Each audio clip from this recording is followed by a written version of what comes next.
السلام عليكم ورحمة الله وبركاته. أسعد الله أوقاتكم بكل خير.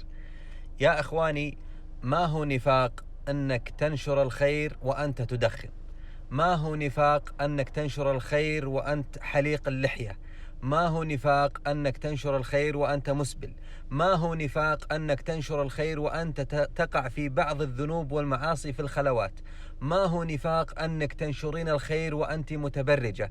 هذا ليس بنفاق. لا يضحك عليكم الشيطان يا إخوة ويحرمكم من جبال من الحسنات. ليس من شروط الدعوة إلى الله وليس من شروط تذكير الناس بالخير أن يكون الإنسان معصوما. لا يوجد معصوم، من أبي بكر الصديق رضي الله عنه إلى آخر رجل في هذه الأمة لا يوجد هناك معصوم. والنبي صلى الله عليه وسلم قال: من دل على خير فله مثل أجر فاعله. ما حدد النبي صلى الله عليه وسلم هنا أن يكون الدال على الخير مستقيما كاملا، ولا يوجد هناك كامل. فيا إخواني، حتى وإن كان عندكم ذنوب ومعاصي، انشروا الخير، ذكروا الناس بالخير، انشروا فضل التسبيح، فضل القرآن، فضل الوتر، فضل قيام الليل، فضل صيام النهار، فضل الصلوات الخمس، فضل الدعاء. انشروا الخير لعل هناك من يعمل هذه الأعمال وتكون في ميزان حسناتكم يوم القيامة. وليس من شروط الدعوة أن تكون سليما من الذنوب. لا يوجد إنسان كامل، كل بني آدم خطاء.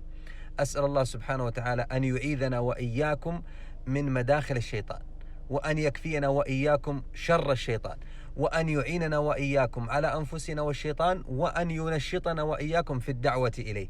أسأله سبحانه وتعالى أن يستخدمنا وإياكم في مرضاته.